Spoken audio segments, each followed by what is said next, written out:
మనం అన్యాయంగా సంపాదించేది వేరు, దేవుడు ఇచ్చేది వేరు. దేవుడు ఇచ్చే దానిలో ఒక ఘనత ఉంటుంది, ఒక ధైర్యం ఉంటుంది, అన్నిటికి మించి దేవుని మీద నమ్మకం ఉండిద్ది. కానీ మనకు మనం పోగేసుకున్న వాటిలో భయం ఉండిద్ది, భయం వల్ల వచ్చే శాపం ఉండిద్ది, దానివల్ల వచ్చే రేపు కీడు ఉండిద్ది. కాబట్టి ప్రియమైన బిడ్డరా, ధనము విషయంలో మనం జాగ్రత్తగా ఉండాలి. ధనం విషయంలో ఎవరైతే జాగ్రత్తగా ఉంటారో వారు ప్రియమైన బిడ్డరా మరి గొప్పవారిగానే దేవుని దృష్టిలో ఉంటారు. ఎందుకంటే ఒంటే సూది పెద్దలైన దూరిద్దేమో కానీ ధనవంతుడు పరలోక రాజ్యంలో ప్రవేశింపలేడు అని దేవుని యొక్క వాక్యం సెలవిస్తుంది. కాబట్టి మనం దేవునిని సేవించాలి అంటే ధన విషయంలో కొంచెం జాగ్రత్తగా ఉండాలి, కొంచెం జాగ్రత్తగా ఉండాలి.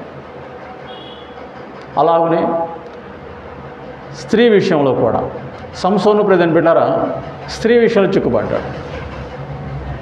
స్త్రీ విషయంలో చిక్కుబడినటువంటి సంసోను దేవుని ఆత్మను కోల్పోయాడు, దేవుని యొక్క అభిషేకాన్ని కోల్పోయాడు, దేవుని చిత్తాన్ని కోల్పోయాడు.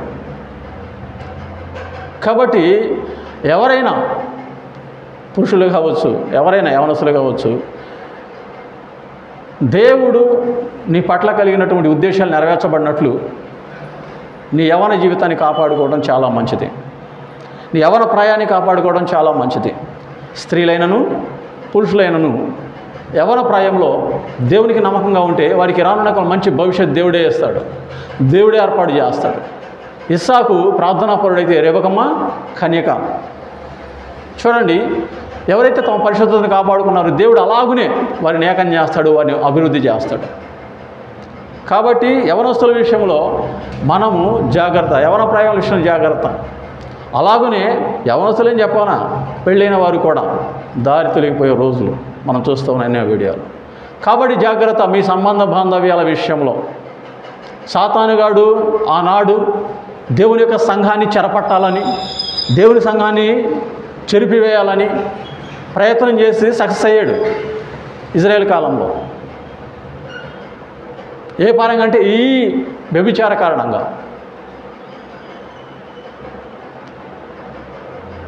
బిలామును దేవుడు చెప్తాడు వారితో వెళ్ళమాక అని, కానీ బిలాముకి ఆశ వెళ్ళాలి వెళ్ళాలి అని. సరే, బిలాము వెళ్ళినప్పుడు ఇజ్రాయేలులను శపించినప్పుడు అది పని చేయదు. శపించాలని ప్రయత్నం చేశారు కానీ శపించలేకపోతాడు, దీవిస్తాడు.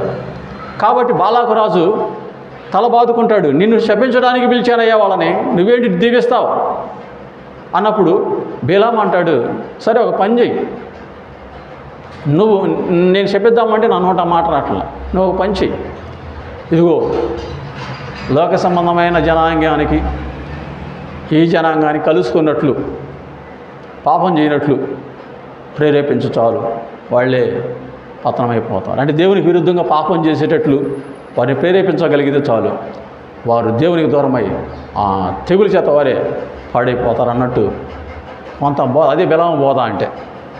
బిలాము బోధ ఏంటంటే సంఘాన్ని చెరిపే బోధ, సాతాను బోధ అది. కాబట్టి నీ ఆత్మీయతను పాడు చేసేది, నేను అంధత్వంలోకి నెట్టేది ఒకటి ధనము, రెండు స్త్రీ. కాబట్టి ఈ విషయాలు దేవుని బిడ్డలైన వారు చాలా చాలా చాలా జాగ్రత్తగా ఉండాలి. ఈ లోక సంబంధమైన పాపానికి మనం దూరంగా పారిపోయే వారంగా ఉండాలి. అలాగనే ప్రియమైన బిడ్డలారా, మూడవ పాపం ఏంటయ్యా అంటే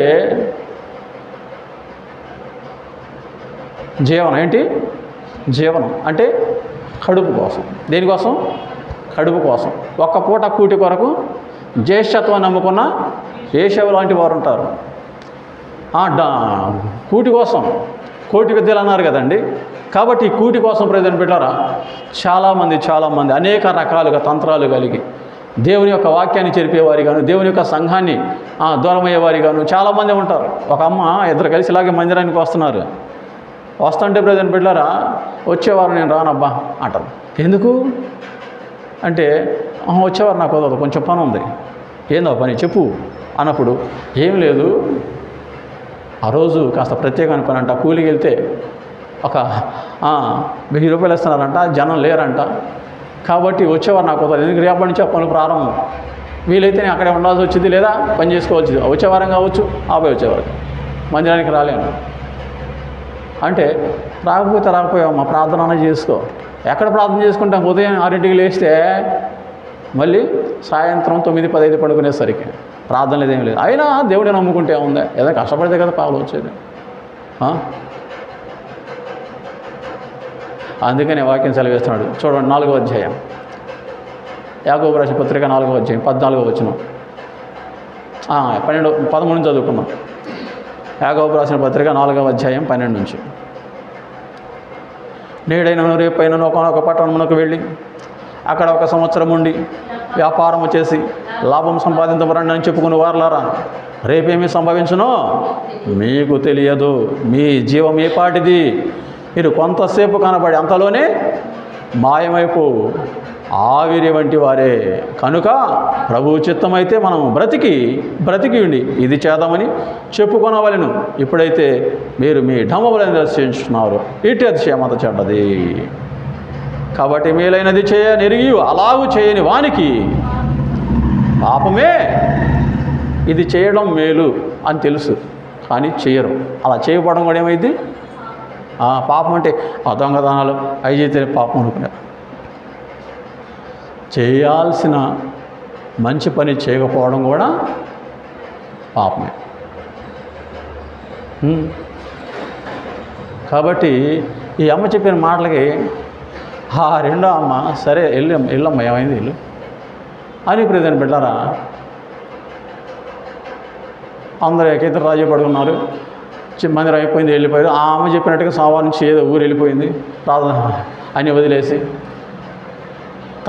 నెల తర్వాత వచ్చింది, కళ్ళని పీకపోయి నీరసంగా, తిండి లేకుండా ఏదో వచ్చింది. అందరూ అడిగారు, ఏంటమ్మా అలా ఉన్నావు అంటే, ఆ వాతావరణం పడలేదక్క, నాకు బాగా ఇదైపోయి డల్ అయిపోయా, మనిషిని చాలా బలహీనంగా ఉంది, ఏం అర్థం కావట్లా. పని చేసావా, ఎక్కడ చేసావా అక్క, గట్టిగా రోజులు చేశాను, 10 రోజులు బాగుండి లేక చాలా నాన్న అవస్థలు పడ్డా, నన్ను పంపేయండి అయ్యా ఇంటికంటే, నేను ఒకదాన్ని ఎట్లా పంపిస్తా